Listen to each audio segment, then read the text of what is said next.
Hello everyone. This is a problem from section 7.4 homework in MyLab. Thought we'd run through one to see how it looks. So this is number 6. Mine says an educator claims that at most 5% of the working college students are employed, and then a random sample of 300, 7% are employed. Gives you that level of significance, and then complete the parts. So first it says identify the claim and state HO and HA. Okay, so which one is the claim? It's right there, right? It's the one that says the at most 5%. So just finding that in the sentence. Okay, and then now let's see which one are we going to choose. So I got to convert the at most to a inequality. At most is actually the same as less than or equal to, right? Most 5%, so 5% or less. So I'm looking for a less than or equal to symbol, and there's one right there.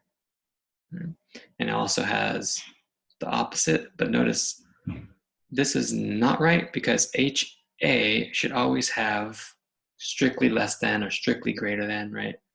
So I want to find another less than or equal to symbol. There's another one right there, and that's in the right spot. That's the HO. So I'm going to put it over here, and I'm going to convert to 0.05, and then check that answer. Okay, so that looks good. All right, the next thing it's going to want is a critical value. For critical values, you're just going to look it up. So if you go to your notes that I gave you, it's that one little table. And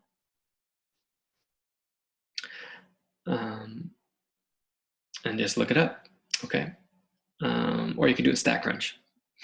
But I would just encourage you, especially for these ones that are common, you can just look it up on that little table, okay?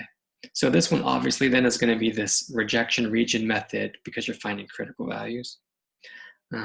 So I can bring that little table up real quick. Have it in my notes. We'll see.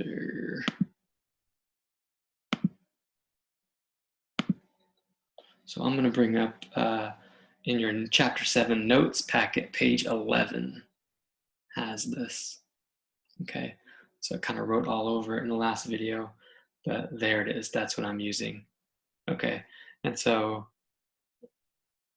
depends on the type of test and the level of significance. Okay, so this one, because the HA is the greater than symbol, that's a right-tailed test, and 0.1.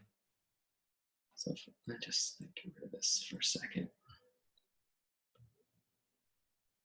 So I'm doing 0.1 right, 1.28. Okay, so let's try that.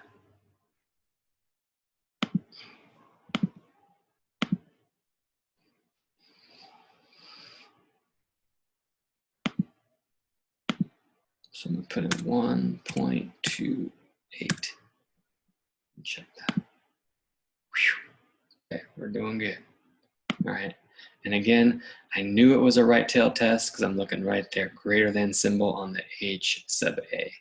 That signifies right tail. Okay, now it says identify the rejection regions. Typically, I like to just draw those out, but if they want it in this method, a rejection region, if it's a right tail, is anything greater than this value. So I'm looking at this, right? A rejection region is any Z that's bigger than 1.28. That's how that would work, okay? So if it were a left-tailed test and you have a critical value, you would go with the less than, this one, right?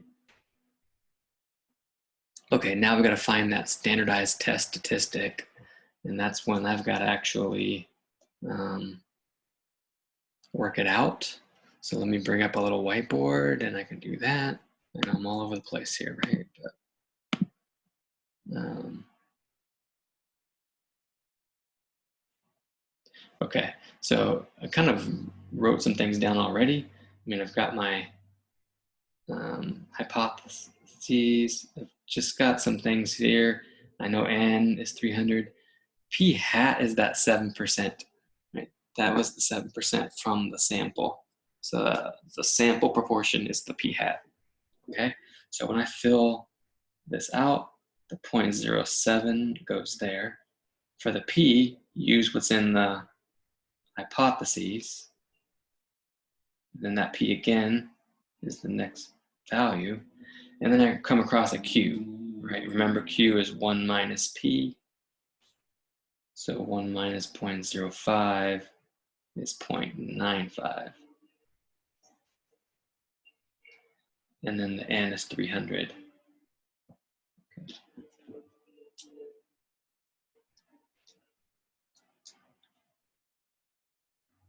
So I am typing all this in. And this is approximately 1.59. Okay. So now I can go back to the problem and see if that's right. Okay, 1.59. Okay, that's good. All right. Now we've got to make a decision. Okay, remember the rejection region. If you get anything bigger than 1.28, it would be in the rejection region. This is bigger, so it's in the rejection region, which means reject. Right? So we're going to reject the null hypothesis. Okay. Also, we're going to make our final conclusion. If you think about this, the claim was the at most 5%, which is the H sub 0, right? So H sub 0 is the claim, and we rejected H sub 0. So there is enough, there is sufficient evidence to reject the researcher's claim. Okay, so it's always is enough or is sufficient when you reject the null hypothesis. And then the word you use here, reject or support, depends on which one was the claim, HO or HA. So since HO was the claim, I used the word reject. If HA was the claim, I would use the word support. Okay, and that problem is complete. All right, I hope that helped a little bit. If you have other questions, send them my way, and I can always make more videos. Okay, all's well. Bye.